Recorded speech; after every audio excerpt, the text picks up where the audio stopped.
Bismillahirrahmanirrahim.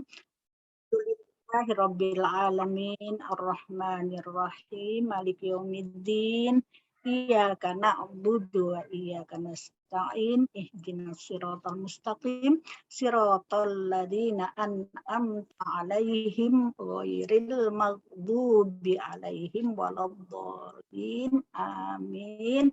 Semoga dengan bacaan surat Al-Fatihah ini Allah memudahkan segala urusan kita, Allah memberikan pertolongan kepada kita, menjadikan kita para ahli Al-Quran semuanya. Amin ya Rabbal Alamin. Baik, untuk menyingkat waktu, kita mulai topik kita yang berjudul Kesabaran dan Ketabahan Al-Maghfurlah Kiai Haji Ibrahim Husain LH. Namun sebelumnya saya akan menyampaikan definisi kesabaran.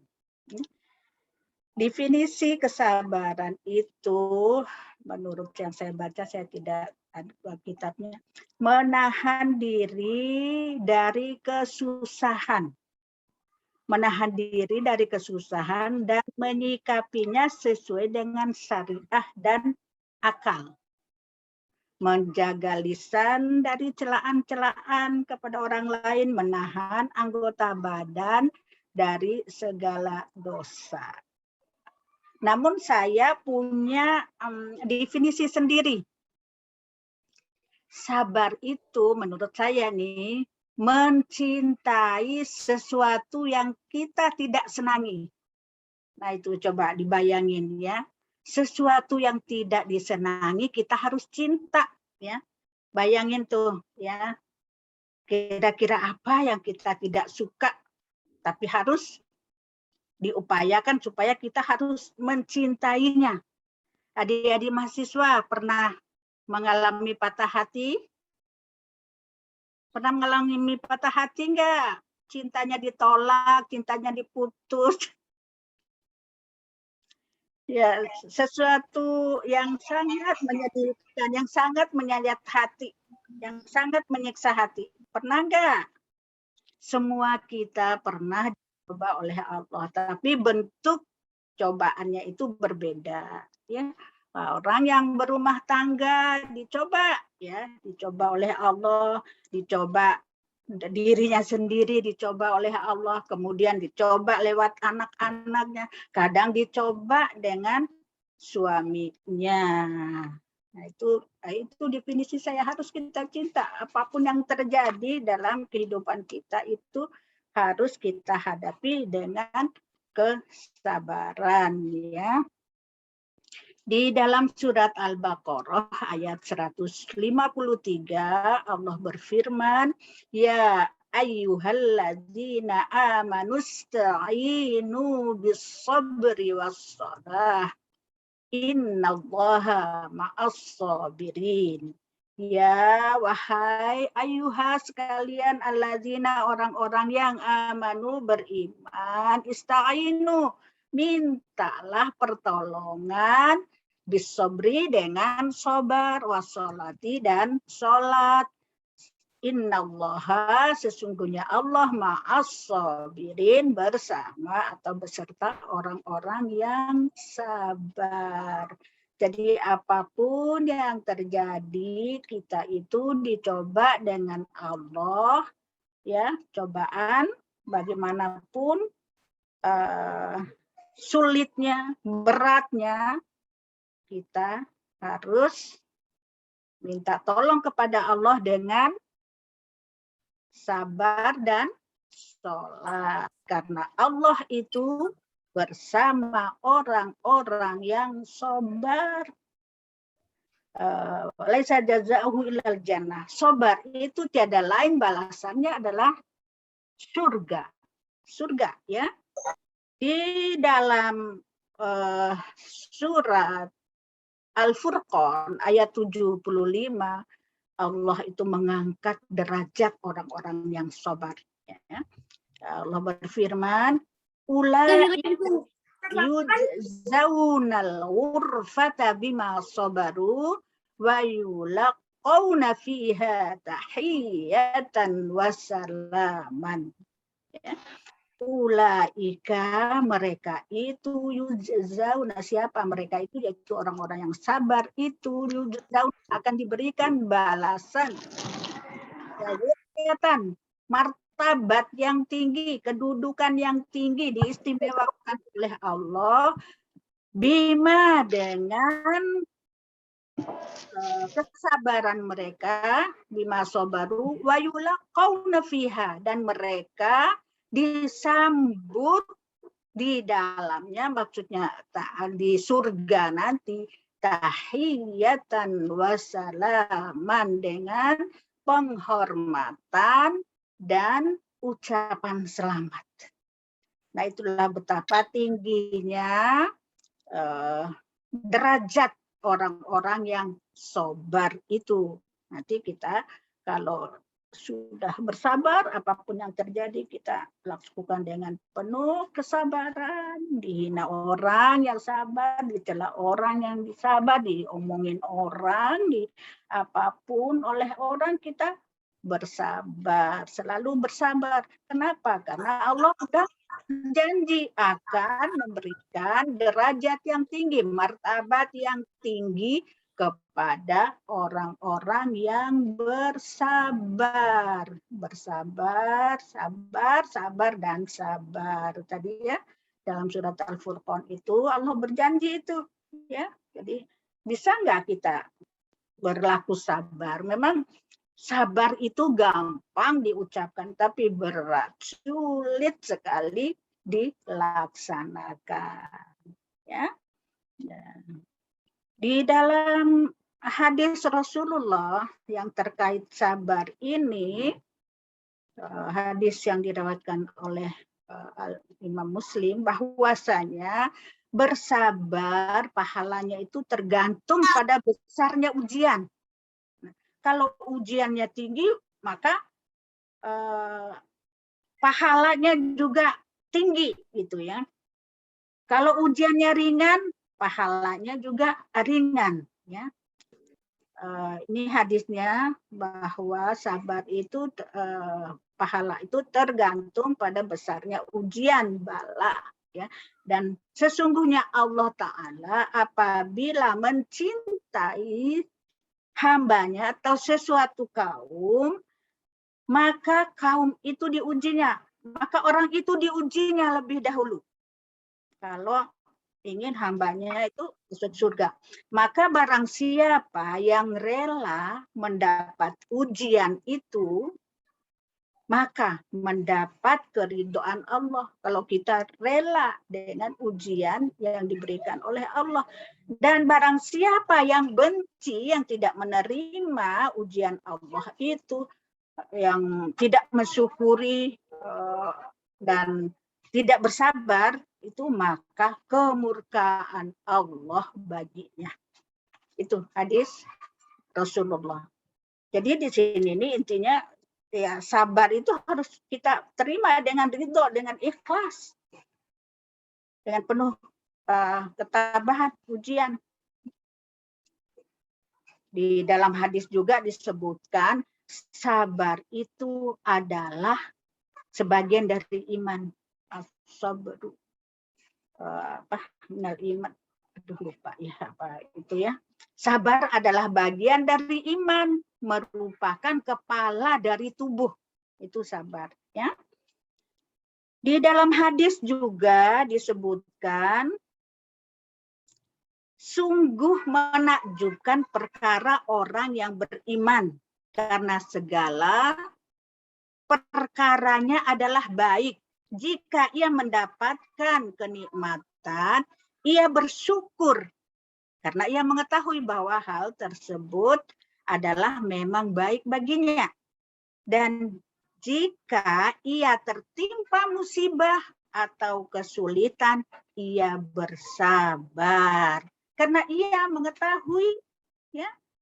mengetahui bahwa dengan kesabaran itu akan mendapatkan tempat atau kedudukan yang tinggi, minimal surga yang didapatkan, ya, adalah baik baginya.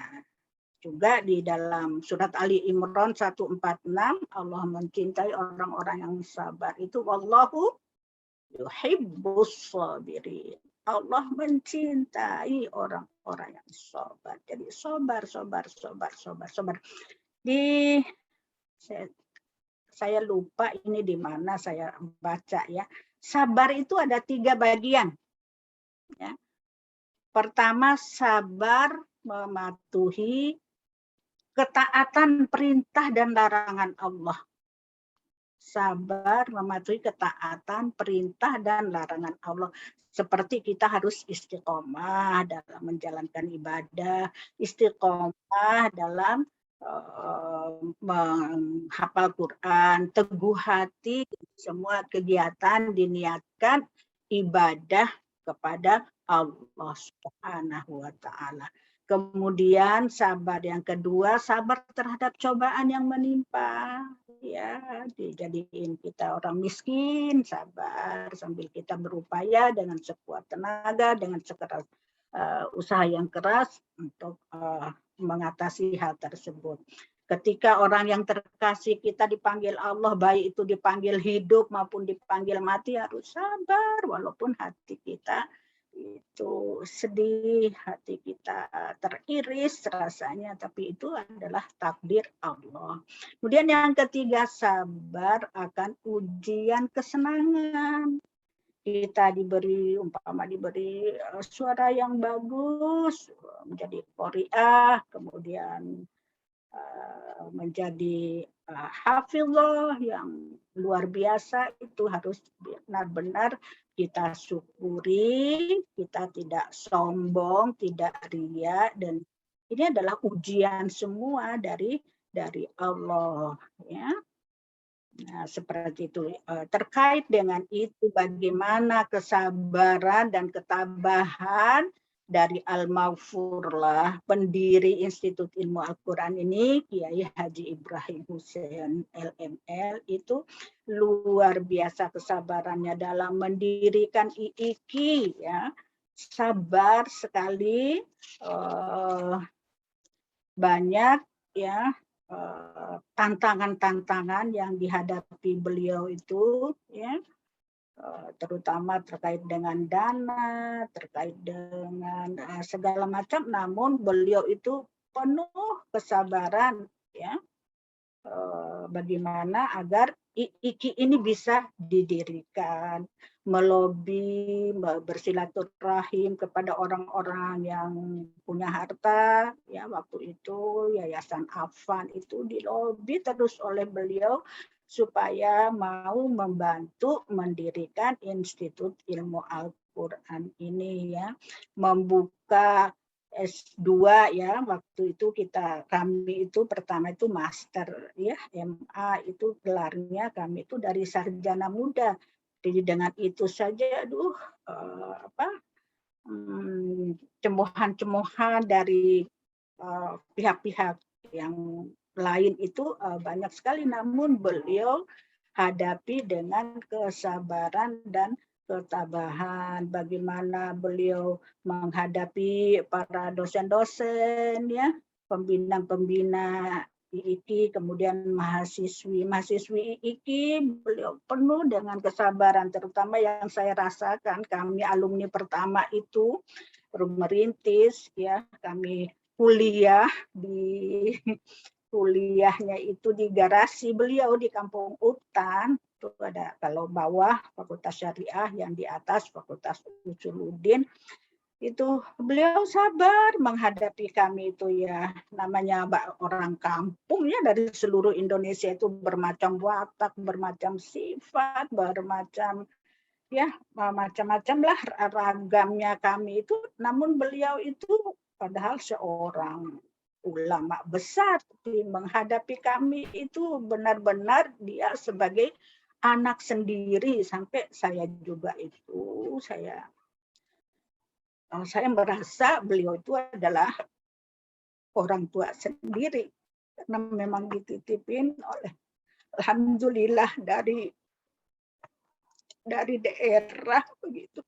alhamdulillah bisa menjadi orang karena berkah Al-Quran, karena didikan yang penuh kesabaran daripada kiai kita almarhumah almarhumah Kiai Haji Ibrahim Husain LM. Sangat-sangat perhatikan kepada kami, kebutuhan kami, sampai nanya sudah makan belum, itu dia ditanyain, datang menemui kami di asrama, nanya semua apa yang menjadi kebutuhan kami, apa kesulitan kami. Nah, itulah bentuk perhatian beliau, kesabaran beliau, keikhlasan beliau menghadapi mahasiswanya yang pertama. Kemudian beliau itu sangat zuhud gitu ya.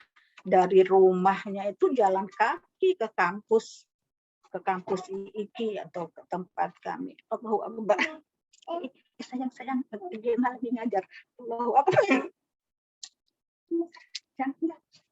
Iya. Nah, seperti itu ya. Waktu beliau di Kemenak itu dapat istilahnya itu pegawai Kemenak, beliau tuh pernah tidak dikasih kesempatan, tidak dikasih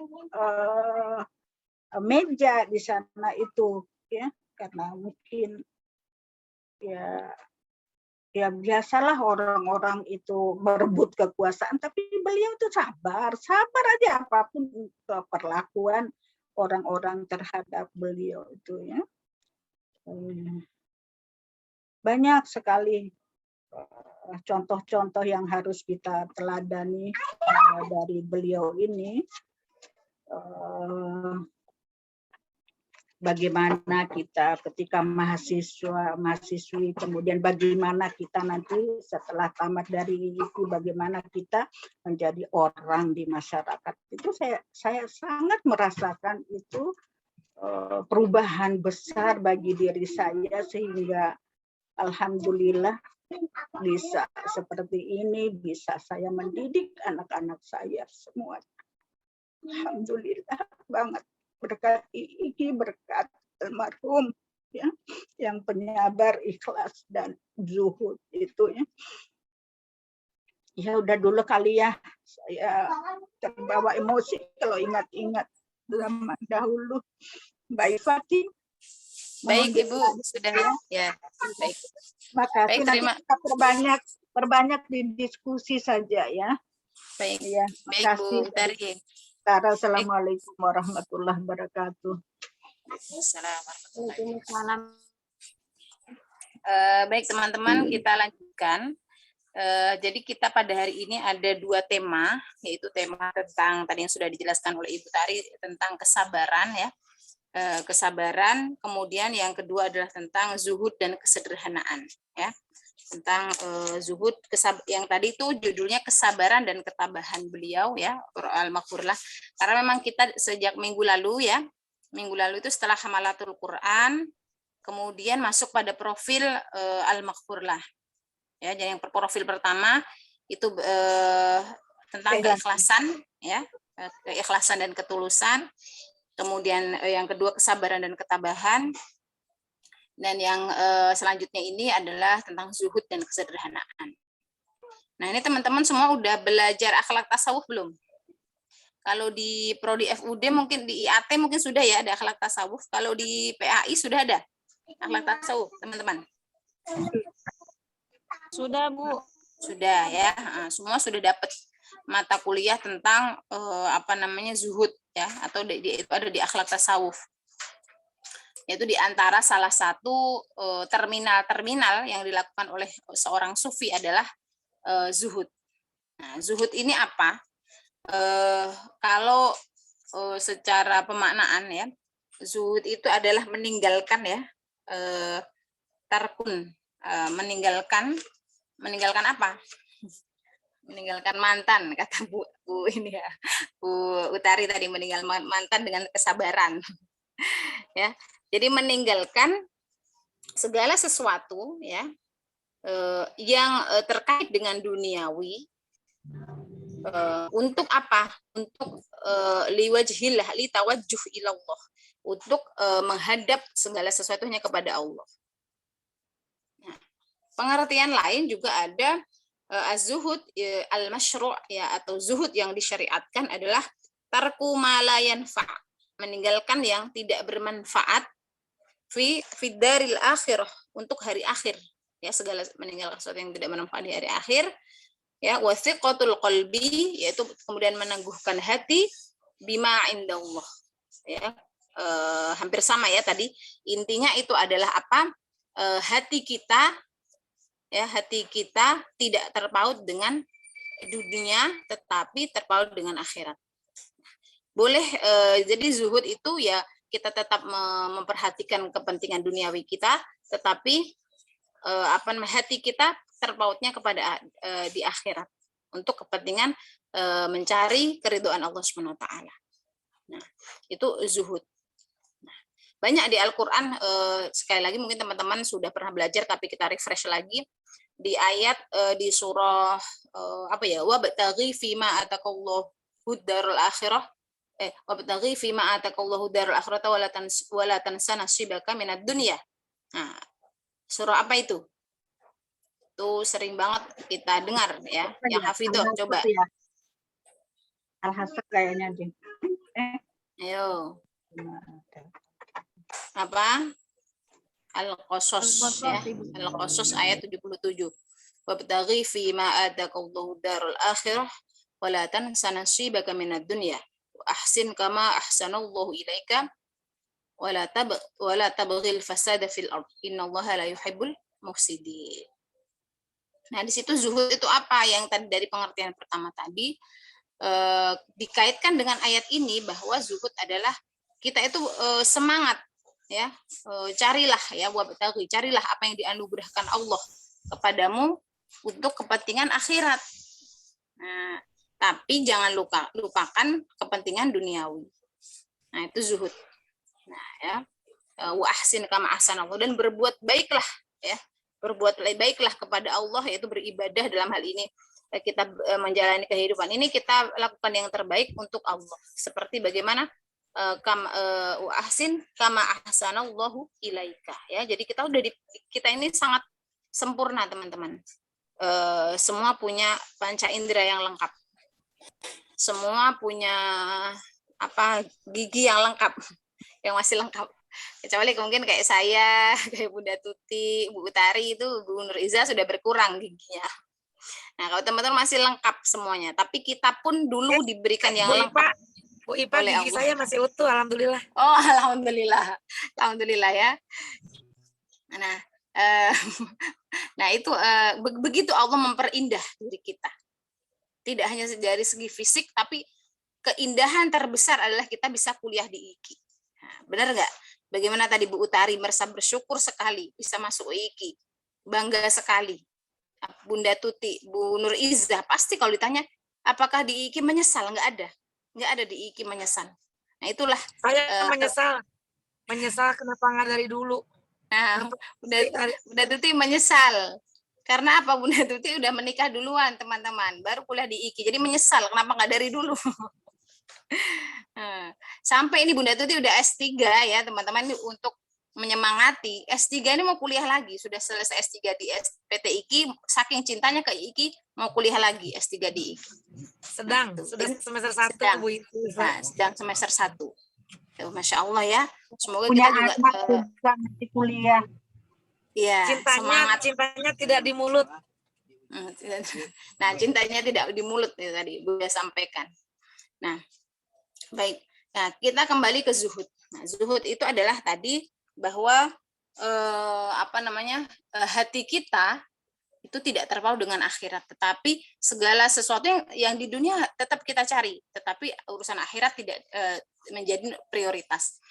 Teman-teman mungkin sering pernah atau mendengar bahwa ada sahabat Rasulullah yang tiap hari sholat malam, kemudian zikir, kemudian nggak pulang-pulang dari masjid, ya, nggak pulang-pulang dari masjid, ya, sampai 3 hari. Kemudian akhirnya ada sahabat yang melaporkan kepada Rasulullah, ya Rasulullah, itu si fulan itu kok 3 hari di masjid itu, jadi dia cuma sholat tahajud, ngaji, pokoknya zikir terus 3 hari, ya. Kemudian oh seperti itu kata Rasulullah. Kemudian ditanya oleh Rasulullah, apakah kamu punya istri? Punya. Apakah kamu punya anak? Punya. Ya, kalau begitu pulanglah. Kata Rasulullah, pulanglah. Tunaikan kewajiban kamu terhadap keluargamu karena juga mereka punya hak. Nah, jadi sahabat tadi berusaha mau zuhudnya yang cuma ibadah aja kepada Allah. Gitu ya. Jadi akhirat aja. Nah, tapi kemudian ditegur oleh Rasulullah apa? Supaya juga memikirkan atau hak dan kewajiban dia di dalam dunia ini juga dipikirkan. Dia punya istri, punya anak ya. Namanya seorang ayah kan dibutuhkan oleh anak. Bagaimana kalau ayah tidak punya anak, orang anak yatim itu saja sangat disayang oleh Allah. Nah, bagaimana? Ini punya ada ayahnya, tapi ayahnya katanya ibadah aja di masjid. Nah, jadi zuhud itu apakah kemudian tidak melaksanakan kewajiban duniawi? Tidak. Ya. Di sini memang di ayat tadi Al-Qasas tadi yang pertama adalah akhirat dulu, tapi walatan sanasibaka minad dunya. Nah, ini tentang zuhud. Ya, itu. Tadi kalau ayat-ayatnya teman-teman banyak apa yang ada di surah Al-Hadid itu juga likai la ta'saw ala ma fatakum wala ma aswabakum, apa terusannya? Mana nih para hafidhah? Wallahu la yuhibbu mukhtalin fakhur kalau nggak salah. Insyaallah benar ya. Supaya apa? Supaya kamu litaksaw ala ma fatakum wala ma aswabakum. Jadi ketika saya menjelaskan secara umum saja bahwa di ayat Al-Hadid tadi ketika kita mendapat kebahagiaan ya kita bahagia yang sederhana. Tapi ketika kita mendapat kesedihan ya sedihnya sedih yang biasa aja gitu ya, sedih sederhana. Sedih sederhana. Ya jadi itu. Jadi jadi dunia itu menjadi ya kalau sudah terjadi ya sudah, kewajiban manusia adalah begitu berusaha sekuat tenaga berdoa. Nah itu zuhud ya, yang berkaitan dengan zuhud. Nah berkaitan dengan al-maghfurlah, tentu kalau saya tidak bertemu langsung dengan beliau, tapi kita bisa mendengar dari para guru, kemudian bisa membaca dari buku-buku yang tentang beliau, bahwa kezuhudan beliau, kesederhanaan beliau itu tidak kita ragukan. Ya, nanti mungkin ada Bu Nur Izzah di sini, ada Bunda Tuti bisa memberikan kesaksian ya, saksian dan tambahan untuk materi kita hari ini. Bahwa apa? Kalau di antara kezuhudan ya yang pernah kita terima ceritanya adalah pada waktu PT IKI. Jadi PT IKI itu kan dulu yang mendirikan juga Al-Maghfurlah. Jadi PT IKI itu belum dipegang oleh Pak Ibnu Sutowo seperti sekarang. Jadi dulu kan sekarang udah Yayasan Ibnu Sutowo ya. Dulu belum.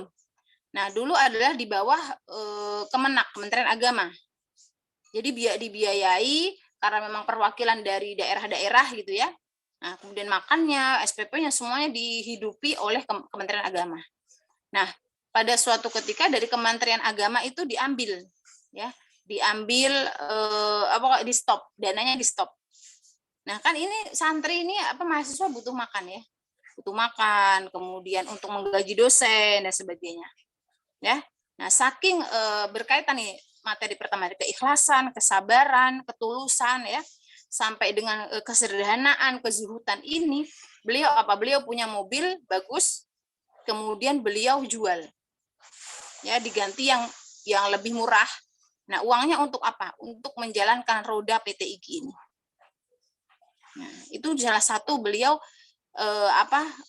karena untuk mewujudkan cita-citanya yang tinggi itu beliau tidak bukan urusan dunia yang menjadi prioritas, ya, bukan urusan dunia. Ya, beliau begitu mengikuti beliau seorang fuqaha tapi juga seorang yang sangat zuhud ya kalau dikaitkan dengan judulnya ya, suka fuqaha tapi zuhud sekali. Nah itu contohnya ya, contoh yang bisa kita dengarkan sahih, sahih ceritanya ya. Kalau hadis ada rantainya ya, kalau rantai sanadnya saya dari Pak Munif, dan Pak Munif itu Pak Yai Munif langsung tawajuh atau bertemu muka dengan dan mengetahui kejadian itu dengan Al-Maghfurlah Jadi itu salah satu ya. Jadi teman-teman, ikatlah hati kita ya dengan akhirat, bukan dengan dunia. Kalau dunia nanti kita pinginnya beli baju terus ya. Nah, tujuannya beli baju apa? Boleh bajunya cakep, boleh. Ya, Bunda Tuti ini bajunya cakep-cakep. Nah, tapi hatinya, niatnya bukan untuk dunia. Ya, niatnya untuk berdakwah nih, kemana-mana berdakwah. Supaya apa? Orang sekarang kalau berdakwah koprot ya. Koprot itu saya punya dosen, dulu namanya almarhum Bapak apa namanya? Siapa kok lupa saya namanya. Beliau guru saya di IKI tasawuf selalu jangan koprot. Kalian tuh perempuan jangan koprot. Tasawuf itu tidak koprot. Koprot tuh berantakan, ya nggak rapi, gitu ya, bau gitu.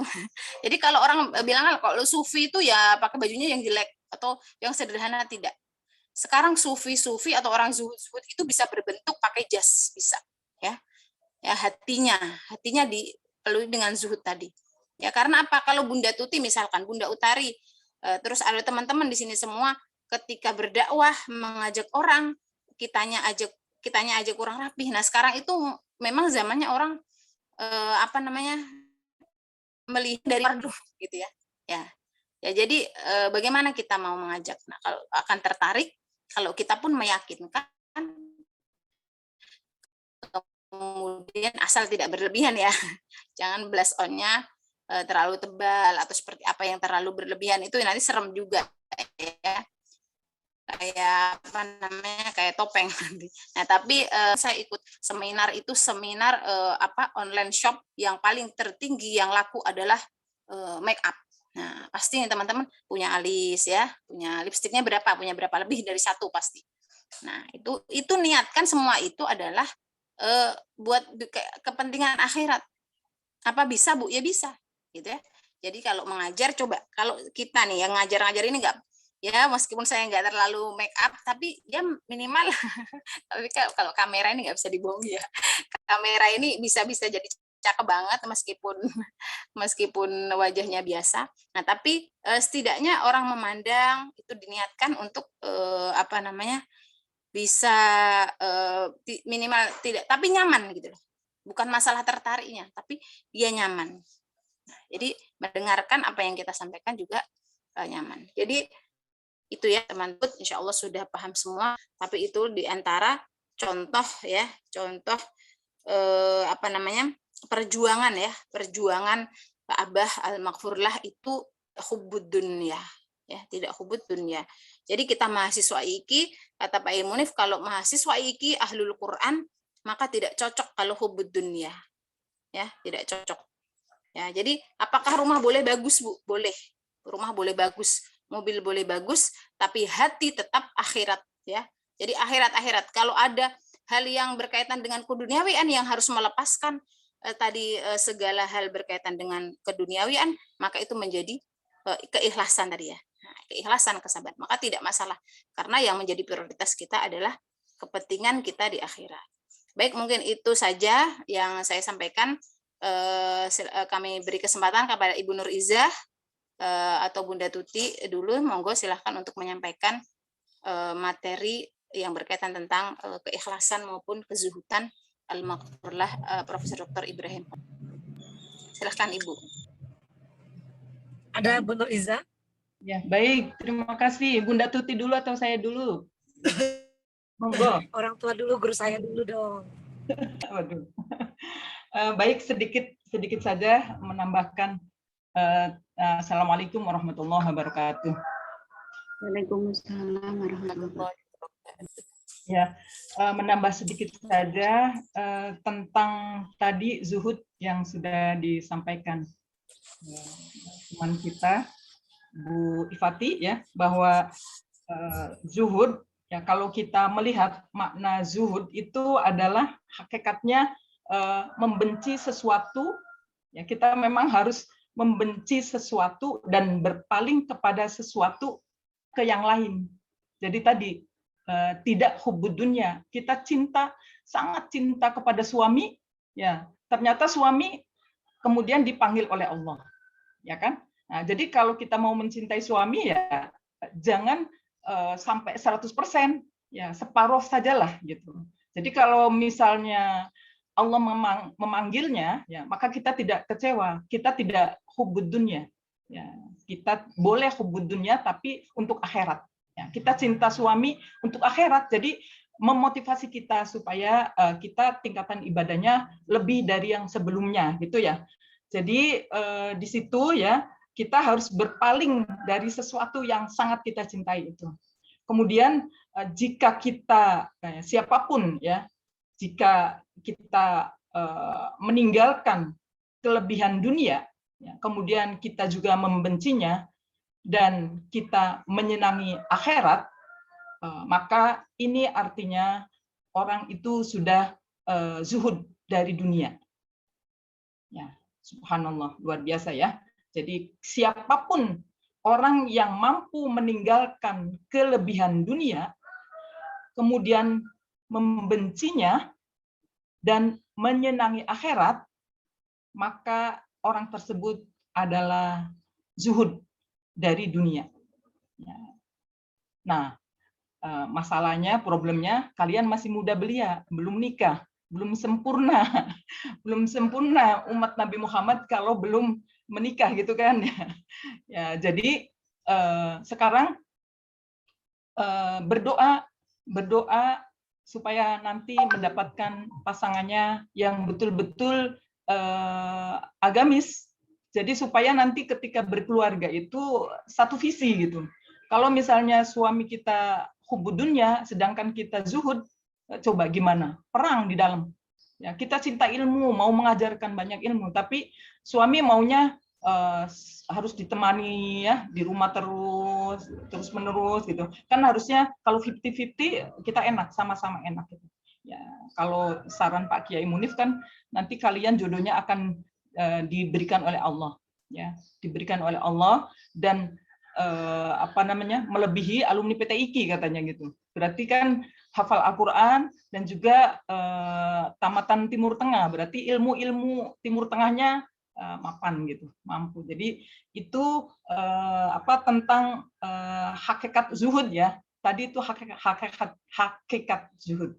Nah, kemudian kalau kita lihat tingkatan zuhud, maka tingkatan zuhud itu adalah paling tinggi ya, paling tinggi. Zuhud yang paling tinggi adalah ketika kalian mampu menjauhi segala sesuatu ya selain hanya untuk Allah ya, hanya untuk akhirat.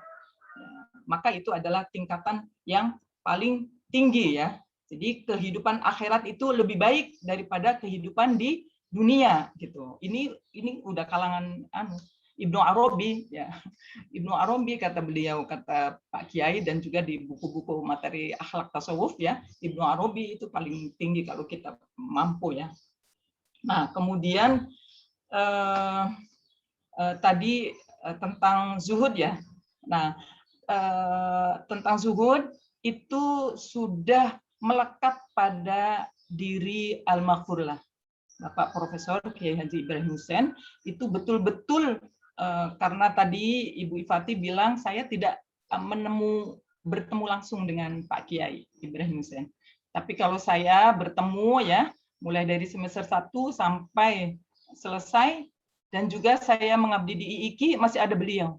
Ya, jadi begitu Fakultas Tarbiyah dibuka, saya diminta untuk mengabdi, menangani Fakultas Tarbiyah awalnya dengan Pak Ansori. Pak Ansori sudah almarhum. Nah, jadi Pak Kiai Munif yang yang menjadi wakil rektor 1.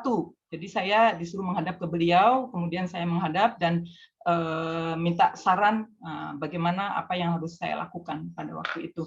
Nah, jadi betul Pak Kiai Munif, kemudian Pak Ibrahim Hussein, meskipun Pak Kiai Munif menjadi wakil rektor 1, Pak Ibrahim Hussein menjadi rektor, tapi gajinya, Masya Allah ya, kalau dilihat itu tidak seberapa. Jadi pada saat itu hanya 50.000 rupiah, dan kalau tidak salah saya itu 30 apa 36.000 gitu. Itu tahun 90 saya masuk IIKI ya. Ya, jadi di situ kita bisa lihat bahwa memang Pak Kiai Ibrahim Hussein ingin memupuk, ingin mendirikan IIKI betul-betul dengan tulus ikhlas. Jadi tidak semata-mata untuk mencari kedudukan, mencari jabatan, ya, tidak untuk mencari popularitas, ya, meskipun beliau akhirnya masyarakat, pemerintah, ulama yang lain yang menunjuk Pak Kiai Ibrahim Hussein menjadi ketua fatwa MUI ya saat itu. Nah, kemudian beliau juga diangkat menjadi anggota Dewan DPA ya. Waktu itu masih ada komposisinya DPR, DPA, kemudian MPR ya, komposisi di negara kita itu. Nah, beliau menjadi anggota Dewan Pertimbangan Agung. Nah, baru pada saat itu beliau ada yang memberikan mobil yang agak mewahan gitu. Tadi Bu Ifati bilang memang Pak Kiai, saya menyaksikan mobilnya itu belum pernah mobil yang Grace masih baru, selalu second. Ya mobil kuno gitu, mobil kuno.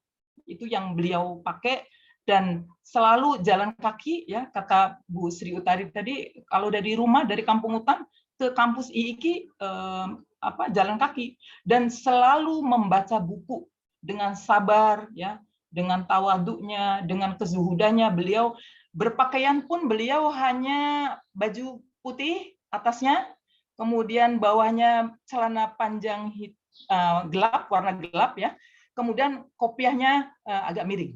Ya, jadi itu ciri khas Pak Kiai. Nah, itu menandakan beliau sangat zuhud ya, tidak memakai baju batik yang keren, yang mewah, yang bermerek, tidak seperti itu. Jadi beliau ala kadarnya saja. Kemudian makan pun beliau ala kadarnya ya. Kita menyaksikan sendiri dan saya juga menyaksikan ya, pernah saya juga diajak makan ya di sana ketika saya ada acara apa gitu. Ya, bukan acara formal gitu. Jadi sebelum mau ada pertemuan apa gitu, saya diajak ke sana, kemudian saya bantu-bantu ya, makan sama dengan kita. Makan ikan biasa, kemudian sayur toge sama tahu gitu, ya sama saja. Jadi tidak mewah. Nah, itu tandanya beliau mempunyai pribadi yang zuhud tadi ya. Jadi ini melekat kepada beliau, saya menyaksikan saksi hidup ya.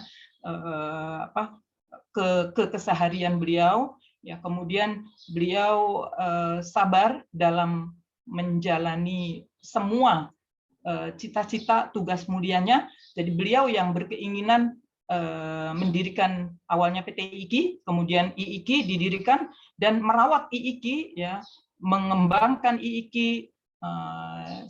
Kalau beliau ibaratkan, kata Pak Kiai Munif, bagaikan sebuah pohon ya, bagaikan sebuah pohon yang rindang, yang rimbun ya, buahnya banyak, kemudian rantingnya banyak,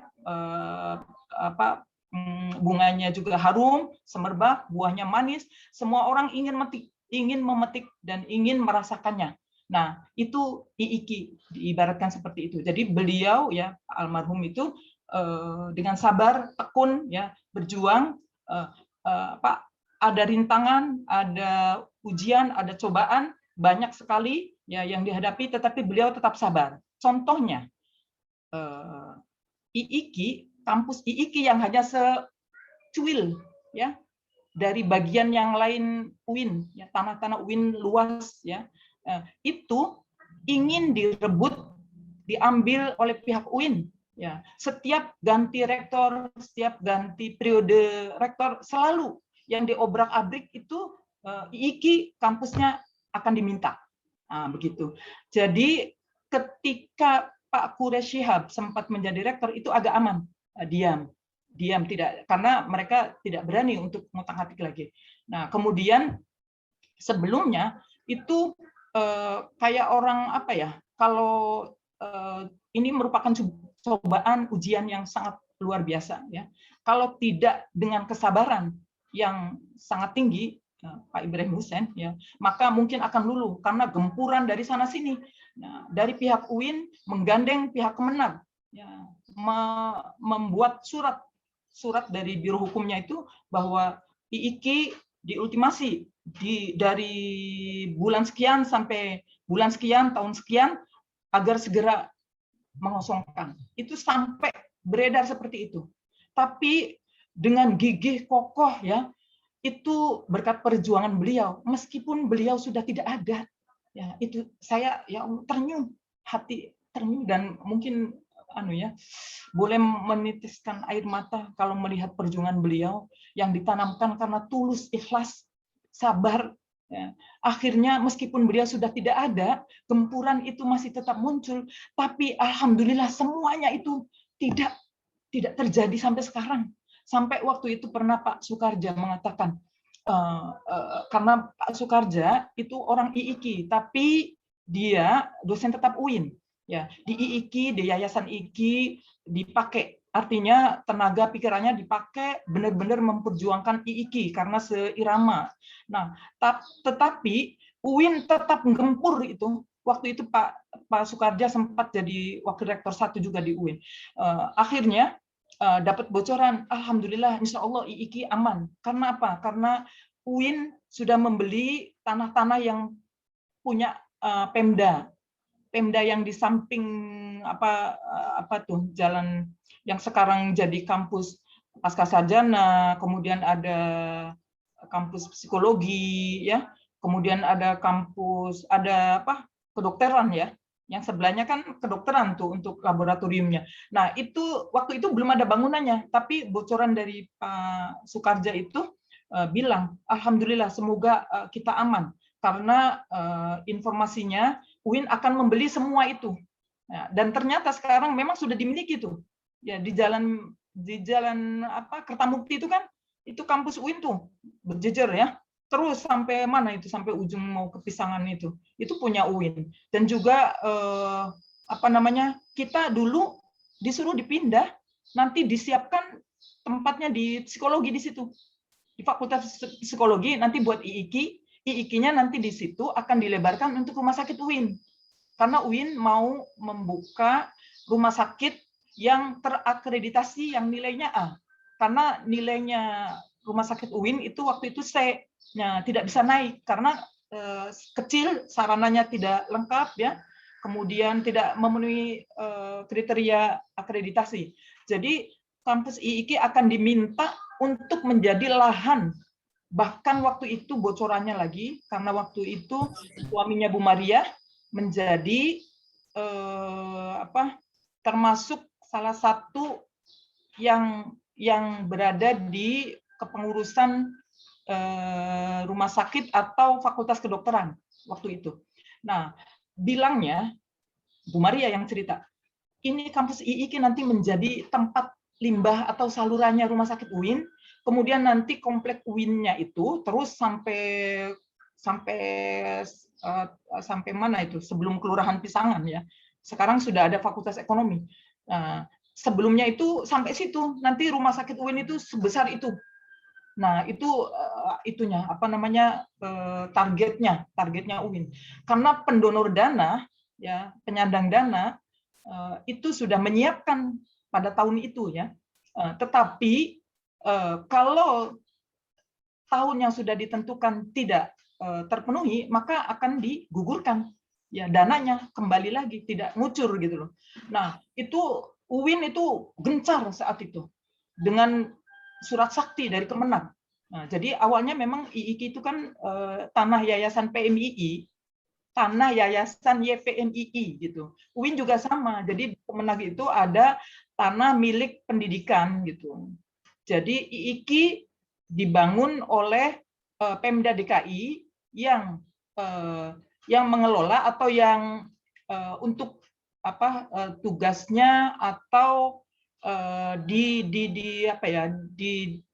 difungsikan untuk LPTQ DKI gitu awalnya. Terus dari LPTQ DKI, karena IIKI itu dapur, menjadi dapurnya LPTQ DKI, ketika ada lomba-lomba MTQ, maka IIKI lah sumber dayanya dari situ. Terus bergandengan terus sampai sekarang, sampai akhirnya sekarang Pemda DKI sudah tidak mau ya, sudah memutuskan karena IIKI wilayahnya bukan berada di lokasi DKI, maka ini harusnya masuknya ke wilayah Banten.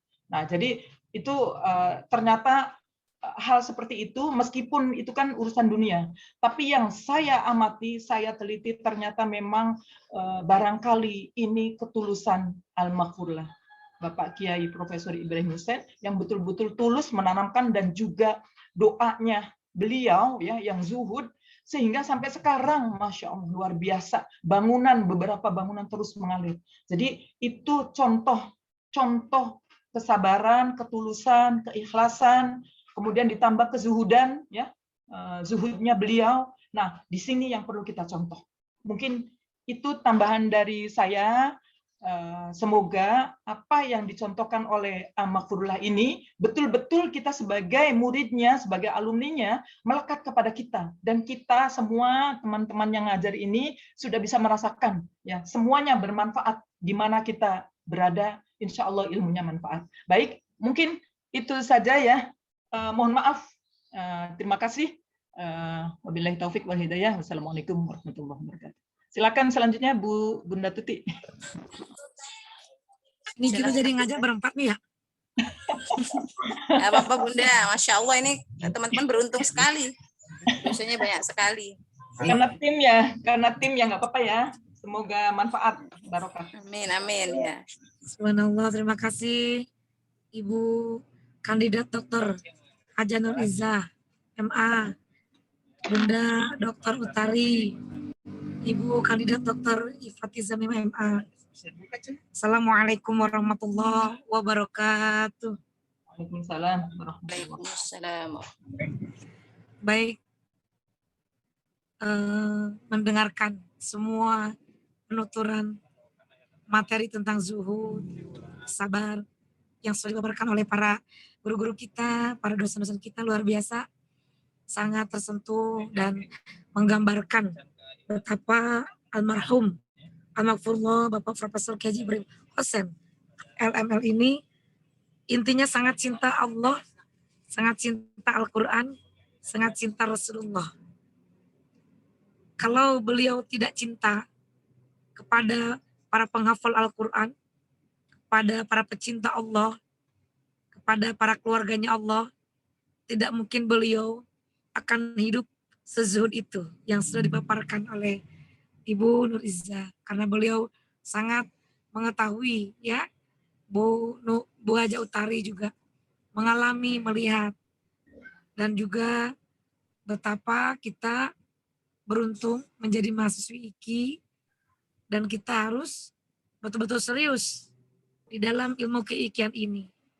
Kalau di Muhammadiyah, di UMJ, maaf Bunda sebut, ada materi wajib kemuhammadiyahan, maka di IKI ada keikian. Untuk apa?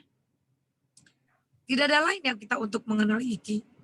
Tidak ada lain kita untuk mencintai IKI. Tidak ada lain kita untuk menjadikan panutan pendiri IKI agar kita juga bisa melanjutkan perjuangan, cita-cita yang mulia dari almarhum Al-Maghfurlah pendiri IKI dan PT IKI.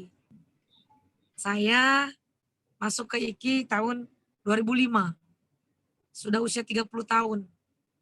Teman sekelas semua usianya 18 tahun. Bunda paling tua dan selalu dituakan. Dan memang sudah tua gitu. Tapi walaupun tua, semangatnya muda. Karena berkumpul sekelas dengan anak-anak muda. Jadi sekarang walaupun udah tua, pemikirannya muda terus. Karena selalu bersama-sama dengan yang muda-muda. Disinilah kita harus mengambil contoh terbaik, teladan dari sifat kezuhudan, keikhlasan, kesabaran pendiri Institut Ilmu Al-Quran Jakarta. Ketika beliau mengorbankan seluruh hidupnya untuk kemajuan perguruan tinggi ilmu Al-Quran, maka kita sebagai penerusnya harus punya cita-cita yang sama. Artinya cinta kita kepada IKI jangan setengah-setengah, harus total. Jangan plan-plan. Kalau masuk S1 di IKI, S2 di IKI, S3 di IKI, nah itu namanya cinta IKI. Yang real. Oh, itu kan hak kita, Bun. Masa di IKI S1 S3 bosan, Bun. Kan Bunda cuma mengatakan itu contoh yang istiqomah. At least kalian nanti mau masuk S2 di PT IKI atau di IKI, ya itu kan hak masing-masing. Cuma dengan adanya kezuhudan ini, itu mengevaluasi kepada Bunda sendiri, introspeksi, muhasabah. Kenapa sampai sekarang Bunda masih kuliah di IKI? Karena memang yang Bunda rasakan berdekatan dengan ulama Al-Quran, berkahnya luar biasa. Dan Bunda ini kenapa mencintai IKI melebihi alumni alma mater dulu waktu Bunda belajar. Bunda pernah di TK, tapi tidak ingin kembali ke TK Bunda itu. Bunda belajar di SD, tapi tidak ingin kembali ke SD gitu. Maksudnya Bunda setelah ada ilmu tidak ingin mengabdi ngajar di SD yang dulu pernah Bunda di sana gitu. Bunda di Sanawiyah di Aliyah Al-Masturiyah, maaf Bunda sebut. Emang itu alumni Bunda. Bunda sekolah di sana. Tapi Bunda kok enggak ya pengen ngajar di Al-Masturiyah gitu. Tapi kenapa ketika Bunda menemukan cinta sejatinya Profesor Kiai Haji Ibrahim Hussein, itu kok sibgonya ke hati Bunda gitu. Artinya gimana? Yang Bunda pandang, yang Bunda lihat, adanya Bunda di IKI itu betul-betul membawa perubahan hidup Bunda. Memberikan ilmu, memberikan gemblengan, memberikan mentality, memberikan kekuatan, memberikan fasilitas, memberikan jalan terbukanya Bunda bisa ke Australia, sampai 4 kali ke Australia kan. Itu kalau bukan ilmu dari IKI, wah gak mungkin Bunda bisa kenal luar negeri, gak mungkin. Barokah dari IKI itu doa dari almarhum Bapak pendiri IKI. Maka kezuhudan beliau itu harus kita contoh. Artinya kita jangan malu ketika kita hidup sederhana. Kalau kita tidak mampu, tidak usah memaksakan diri agar kita disangka mampu. Kenapa? Karena Profesor Ibrahim Hussein bukan tidak mampu, tapi beliau lebih mengalihkan konsentrasinya, perhatiannya kepada akhirat, nilai-nilai akhirat. Jadi tingginya ilmu seseorang itu manakala beliau itu bisa atau mampu mengalahkan hubbud dunya ila hubbul akhirah. Bagaimana hidup kita di zaman sekarang? Apalagi kita sebagai anak muda, pengen eksis, pengen tampil, pengen ada pujian, pengen ada ini, pengen ada itu. Yang membuat hati kita bahagia, hati kita senang. Solusinya, kita harus punya figur. Siapa figur yang berhasil? Siapa figur yang soleh? Yang solihah? Semuanya ada di Institut Imam Al-Quran Jakarta. Kalau melihat sosok figur yang soleh, Profesor Ibrahim Hussein, Bapak Kiai Munib, itu figur-figur yang sederhana, tidak pernah bermewah-mewah. Kalau kita melihat figur yang wanita, tokoh wanita, almarhum Ibu Profesor Dr. Hajah Huzaimah Tauhid yang hebat. Betapa beliau sederhana, santun, pada siapa saja menyapa. Itu padahal ilmunya ya Allah lebih tinggi dibanding kita. Nah disitulah keterlihatan zuhudnya, praktek zuhud itu betul-betul dipraktekkan dalam kehidupan. Maka ketika kita ingin mempraktekkan zuhud, kita pelan-pelan belajar zuhud. Dari mana kita mulai belajar zuhud? Ya dari yang sudah disampaikan oleh Bu Tari, oleh Bu Ifati, oleh Bu Nur Izana. Kita ikutin. Artinya kita ketika hidup itu jangan mencari pujian manusia. Belajar sedikit-sedikit, mencarilah pujian Allah. Dan kalau hidup kita tujuannya kepada Allah, maka yang lain tidak akan kita lihat. Yang kita tuju Allah, yang kita lihat Allah. Ilallah minallah. Minallah ilallah. Menerima apa yang kita miliki, disyukuri. Artinya bagaimana? Kita harus betul-betul memaknai makna zuhud itu apa. Bukan kita tidak boleh menikmati kehidupan dunia. Bukan. Tetap menikmati kehidupan dunia, tetapi mengutamakan kehidupan akhirat. Bunda Tuti nggak malu tuh hidup di kosan.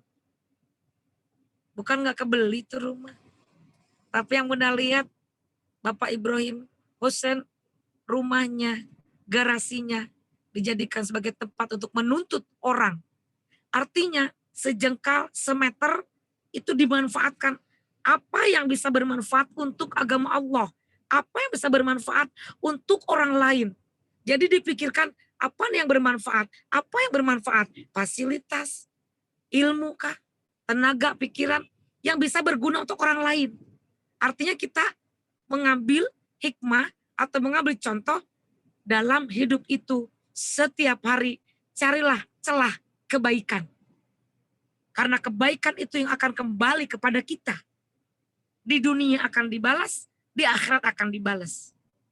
Kalau Rasulullah seumur hidupnya memikirkan umatnya. Kalaulah Bapak Profesor Ibrahim Hussein memikirkan untuk kemajuan para penghafal Al-Quran. Balik tanya kepada diri kita. Apa yang bisa kita contoh? Next time, in the future time, we are the young generation in the world. Apa komitmen kita yang sudah diajarkan oleh para pendiri IKI agar kita juga bisa mengimplementasikan di dalam kehidupan kelak. Sekarang belum kita bisa bermanfaat. Cari celah. Ada anak saudara belum bagus ngajinya, ayo belajar sama kakak, sama tante, sama onti. Ada anak tetangga, ayo diajarin. Jangan nunggu dulu punya mahasiswa, jangan nunggu punya murid ribuan. Ajarkan dulu satu orang saja, tetangga, anak saudara. Insya Allah nanti kalau bisa dibuktikan, maka Allah akan undang. Seperti hanya IKI, dari garasi bisa seperti sekarang ini. Itulah komitmen istiqomah zuhud. Kita harus bangga walaupun kita berada di dekat UIN. UIN sepertinya mewah atau seperti istana atau gedung bertingkat. Kita harus bangga karena bukanlah istana yang dibangun terlihat hebat kalau tidak ada Al-Quran yang dibaca. Tapi IKI walaupun terlihat sederhana, potensi-potensi dan kualitas IKI insya Allah tidak bisa ditandingi. Dan banyak yang diakui oleh dunia alumni-alumni dari IKI. Assalamualaikum warahmatullahi wabarakatuh. Waalaikumsalam warahmatullahi wabarakatuh. Insya Allah, Bunda ini kayaknya antar kota, antar provinsi suaranya sampai habis. Tapi nggak apa-apa, serak-serak. Beceknya aja seksi ya. Itu namanya akap, antar kota, antar provinsi, akap. Siap. Baik, teman-teman yang saya banggakan, silahkan untuk berdiskusi. Apabila ada yang mau ditanyakan, silahkan. Monggo, saya persilahkan. Ini berkurang ini. Tadi udah 300, sekarang 287 ini. Absennya ya, mohon kosmanya agak ini. Meskipun yang masuk bukan Pak Yai Munif ya. Ini masih banyak yang tutup kamera itu, ya nggak apa-apa lah kalau untuk kita, tapi diperhatikan. Ya, silahkan yang mau bertanya.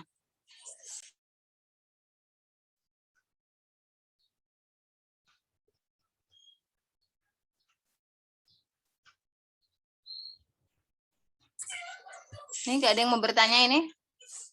Sambil menunggu, Bu Ifati mungkin sambil menunggu yang mau bertanya, saya mau menyampaikan usulan dari minggu yang lalu, usulan dari siapa namanya ya, yang minta Jazil, oh ya, Jazilatul Maulia ya, iya.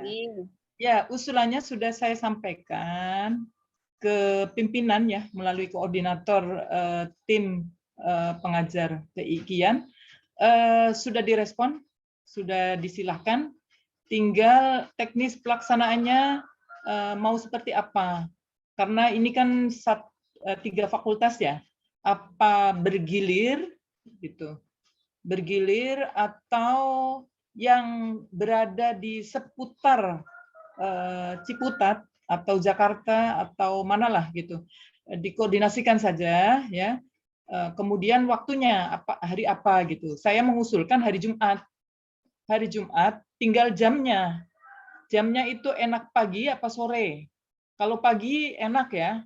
Pagi itu kan masih sejuk ya, tidak cuaca ini sekarang lagi hujan, banyak hujan. Jadi mungkin pagi misalnya jam berapa? Jam 7:30 misalnya atau jam 7. Jadi ya dikompromikan saja untuk itu ya, untuk jamnya. Kemudian nanti dari pihak tim pengajar ini nanti mungkin akan kompromi ya, tapi saya siap insya Allah ya, kalau memang diberikan umur panjang, sehat, kuat ya, ada waktu, insya Allah saya kepengennya tuh setiap bulan. Iya, ya setiap bulan. Jadi kita udah khataman, sebelumnya kita sudah dibagi jusnya gitu. Misalnya 3 fakultas ini ada 300-an, berarti dibagi masing-masing 1 juz ya. Jadi nanti berapa berapa khatam ya, berapa kelompok khatam, kemudian nanti doa khatmul Qur'annya di sana gitu. Ya begitu. Ya, ini gagasan saya. Tapi silakan nanti Jazil menjadi penjab untuk kegiatan ini. Dan ini sudah pernah dilakukan menurut Ibu Wakil PJS Rektor, sudah pernah dilakukan oleh Ma'had, oleh pesantren IIKI, oleh pesantren Takhusus IIKI yang dipimpin oleh Pak Rosyid ya, untuk ziarah kuburnya itu. Kemudian ada juga kelompok lain katanya gitu. Nah, yang untuk ini boleh karena ini protokol PPKM kan sudah dibuka ya. Tinggal tetap jaga prokes, misalnya mau ke sana nggak apa-apa. Ayo nanti kita saling komunikasi melalui WA saja. Ya Jazil ya, nanti Bu. Ya, silakan. Kalau mau ditanggapi sambil menunggu pertanyaan dari yang lain. Baik Ibu, terima kasih, responnya sangat membuat hati saya sangat senang sekali. Mungkin nanti Jazil akan meminta mungkin 2 atau 1 sampai 2 orang dari setiap perwakilan kelas atau mungkin fakultas untuk diajak diskusi. Untuk nanti bagaimana kesimpulannya, nanti saya konfirmasi ke Ibu, bagaimana ya Bu? Atau ke Bu Ifati? Monggo, ke Bu Ifati boleh, ke saya boleh, karena nanti juga akan ke Bu Nur aja, ke Bu Nur Mbak Jazil, Bu Nur, supaya komunikasinya cocok dari awal. Iya, siap. Ya, siap Bu Ifati, karena nanti juga pasti saya komunikasikan ke grup tim pengajar ke IIKIan dari musyawarah dengan Jazil. Monggo silahkan. Nanti WA saja ke saya ya. Siap Ibu. Terima kasih. Ibu kula matur suwun sangat. Oke, sami-sami.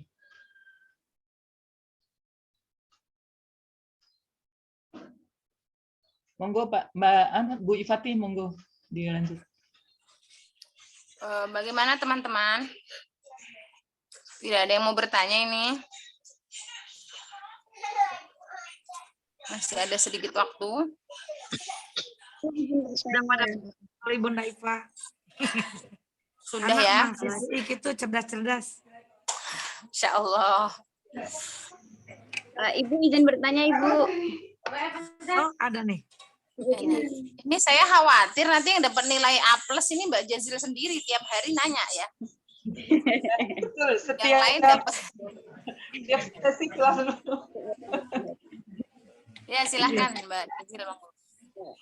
Baik, terima kasih pada dosen-dosen terkait tentang kabar yang ini sebenarnya dari pertama saya masuk itu ada kabar nanti katanya IIKI akan dipindah seperti itu. Alhamdulillah nemu jawabannya pada hari ini gitu. Nah, terus untuk yang sudah disampaikan oleh Bu Izzah tadi itu maksudnya IIKI nanti sudah tidak ada booming-booming lagi kabar akan dipindah selamanya atau mungkin hanya untuk beberapa saat saja Ibu. Karena kalau misal mendengar seperti itu tuh kayak kok sedih banget gitu. Apa ya 3 memindah IIKI yang namanya itu sudah sampai kemana-mana gitu. Matur suwun Ibu. Apa langsung dijawab Bu Ifati?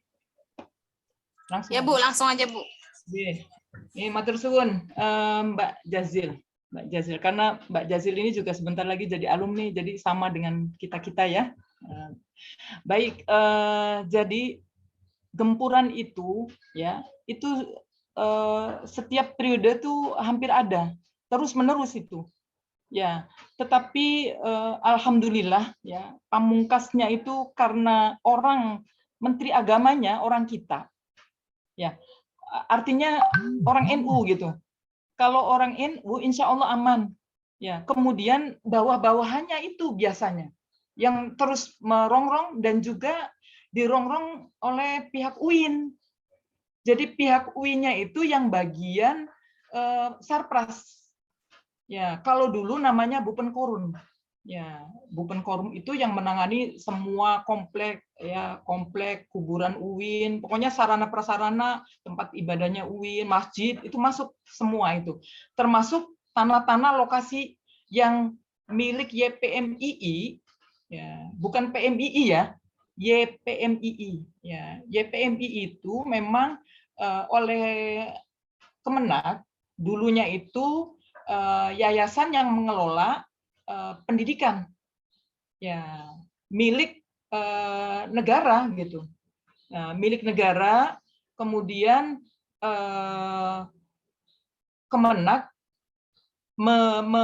diberikan wewenang untuk pendidikan keagamaan gitu. Ya, jadi misalnya ada UIN, kemudian tadi apa namanya, LPTQ DKI gitu. Nah, jadi karena UIN itu kan namanya Jakarta ya. Ya. UIN itu kalau tadinya kan IAIN Jakarta. Ya. Jadi meskipun lokasinya berada di luar Jakarta, namanya Jakarta. IAIN. Jadi termasuk IIKI juga sama. Jadi makanya beliau almarhumlah itu luar biasa, brilian. Pemikirannya itu jauh luar, menembus jauh ya. Kita tidak bisa menduga ya. Jadi strateginya luar biasa. Kemudian menamakan Institut Ilmu Al-Qur'an Jakarta karena IAIN Jakarta. Kemudian ibu kota Indonesia adalah Jakarta. Jadi untuk meraih ke tingkat pusat itu sangat dekat. Gitu. Nah, itu strategi yang beliau tanamkan.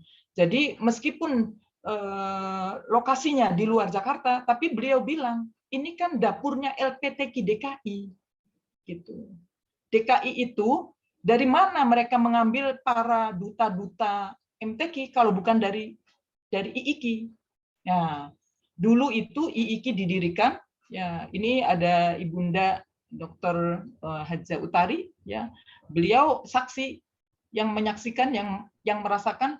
Jadi awalnya memang menggandeng seluruh provinsi, ya melalui LPTQ masing-masing provinsi supaya nanti ya mahasiswanya bisa mewakili masing-masing di provinsinya, ya mewarnai di LPTQ-nya gitu, ya menjadi dewan jurinya atau menjadi yang menangani LPTQ dan sebagainya dari tingkat daerah sampai pusat, ya sampai LPTQ pusat. Jadi itu sampai sekarang terus dan memang benar.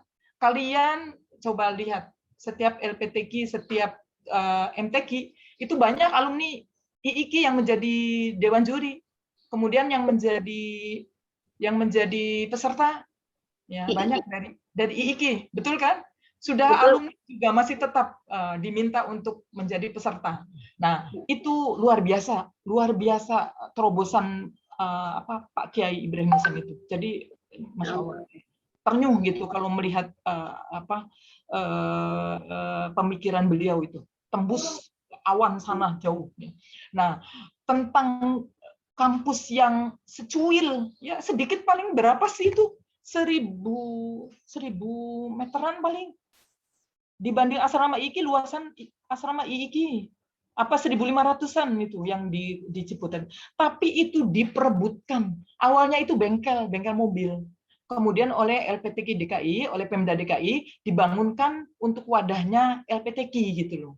Tapi LPTQ DKI tidak mau menggunakan karena jauh kan, jauh dari pusat gitu. Akhirnya didekati di lobi oleh Pak Ibrahim Hussein, kemudian malah jadi silahkan ditempati gitu, digunakan, akhirnya dibuatlah gedung segala macam ya, bertahap itu setiap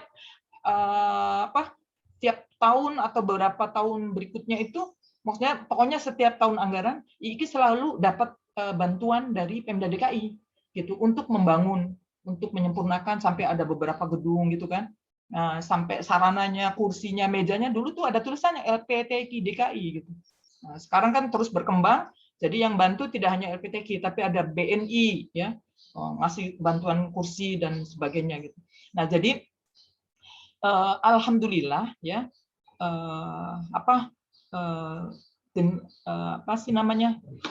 keinginan dari pihak UIN sudah menurun sekarang, dan mungkin selama orang pemerintahan itu orang kita gitu, insya Allah, dan itu adalah kemenangan dari Allah ya, kemenangan. Jadi karena IIKI kan pendidikannya Al-Quran, kemudian untuk putri-putri daerah seluruh Indonesia, ya tidak komersial, tidak untuk mencari keuntungan, ya, berbeda dengan misalnya UIN.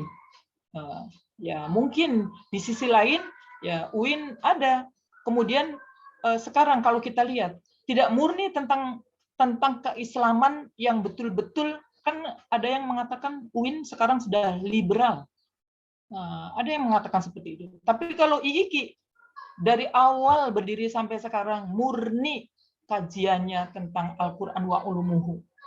Ya, terus tertanamkan meskipun di luar terjadi macam-macam tetapnya. Jadi insya Allah menurut saya ke depan IIKI ya tetap menjadi milik IIKI, ditempati oleh IIKI gitu. Jadi memang IIKI itu di atas sertifikatnya adalah hak pakai, hak guna bangunan. Jadi di pengadilan menang kita karena kita ngurus. Jadi diibaratkan dulu ya oleh, kalau tidak salah tuh Bu Mursidah Thohir. Nah, beliau bilang ibaratnya IIKI itu orang yang sedang ngantuk diberikan bantal, gitu. Ya, saya ceritanya dari beliau karena mungkin beliau yang orang pertama ya dengan Ibunda Utari ini. Ya, jadi karena Bu Mursidah kan memang tugas di IIKI dulu, beliau itu jadi wakil rektor 3, saya jadi kepala biro akademik dan kemahasiswaan. Jadi selalu bertemu, selalu melayani beliau gitu. Jadi asal beliau misalnya orang UIN atau perwakilan dari Kemenak datang membawa surat ngusir ya, kasarnya itu ngusir IIKI, segera pindah gitu. Beliau yang suruh menghadap. Ya, Bu Mursidah kan orangnya tegas dan tahu sejarahnya gitu. Jadi seperti itu. Kita itu ini bukan milik IIKI gitu. Bukan, LPTKI dia nyebutnya. Milik LPTKI.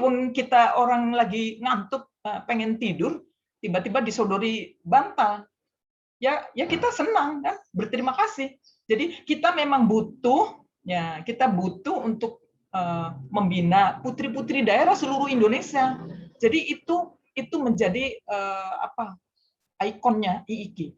Karena putri dari daerah seluruh Indonesia menghafal Al-Quran belum ada di Indonesia, bahkan di tingkat dunia.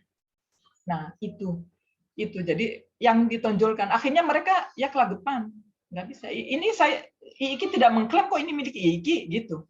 Ini milik Pemda DKI, milik LPTKI DKI. Kita itu dapurnya.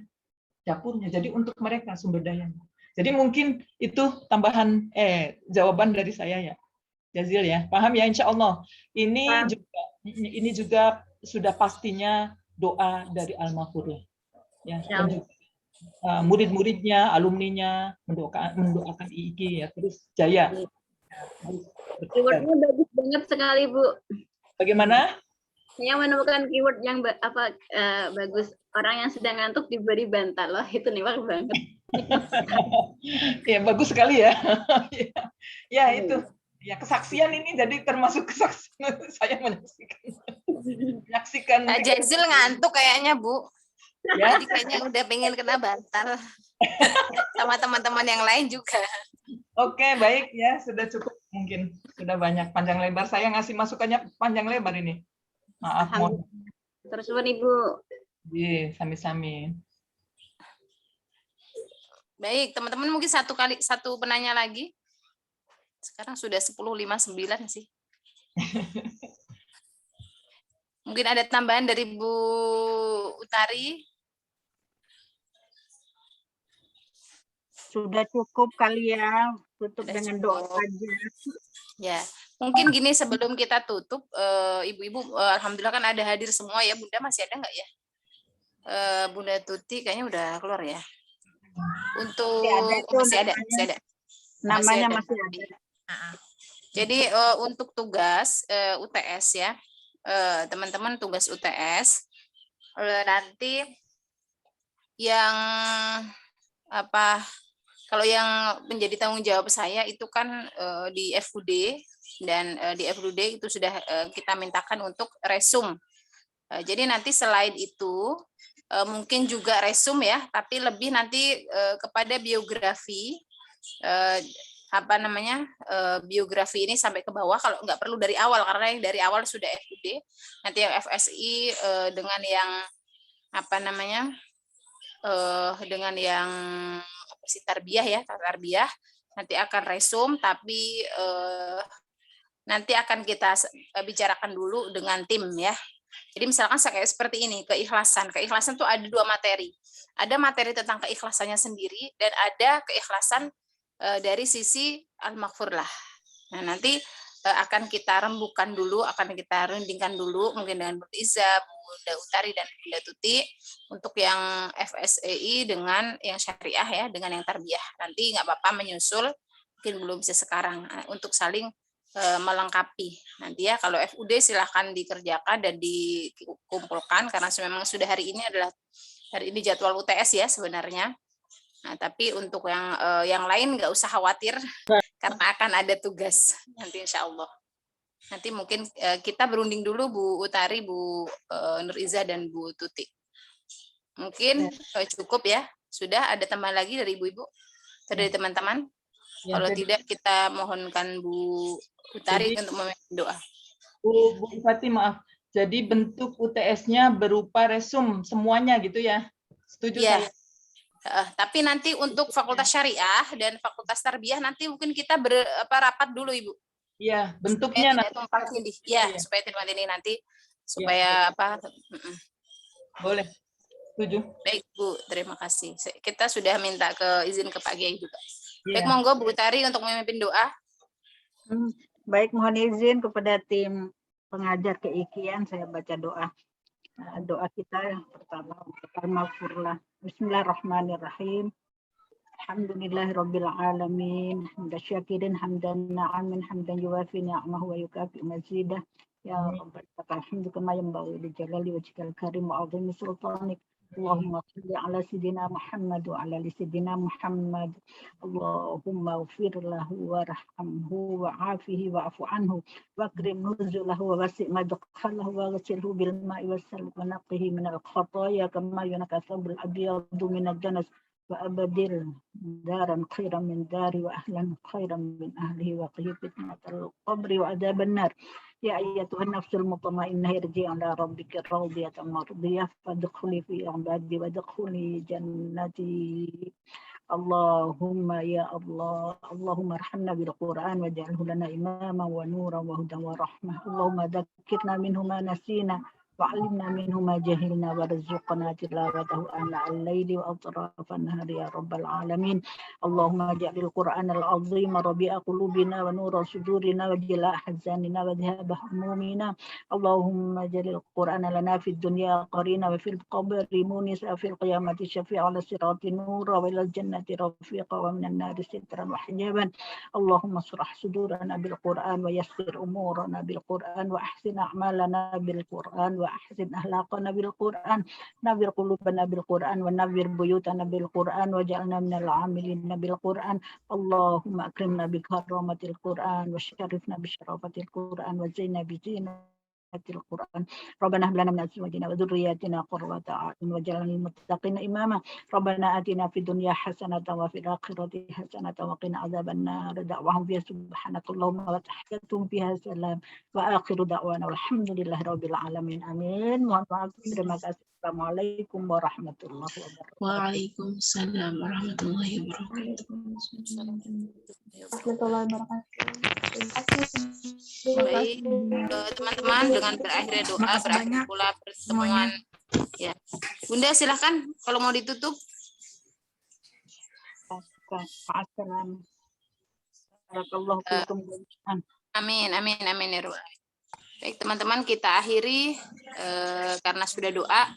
Kurang lebihnya dari kami semua, Ibu Haja Utari, Ibu Tuti, Ibu Nur Izzah, saya mohon maaf bila ada kesalahan kekurangan. Semoga kita semua dapat meneladani ya sifat-sifat al-maghfirah yang kita juga pelajari, dan semoga kita mendapatkan kemanfaatan dari ilmu-ilmu yang sudah kita pelajari. Amin, amin ya Rabbal alamin. Baik, dari kami terima kasih semuanya. Sampai ketemu lagi minggu depan. Akhirul kalam, wallahu muwaffiq ila aqwamit thoriq. Wassalamualaikum warahmatullahi wabarakatuh. Waalaikumsalam warahmatullahi wabarakatuh. Terima kasih banyak Bu. Terima kasih teman-teman ya. Ya, live ya, izin.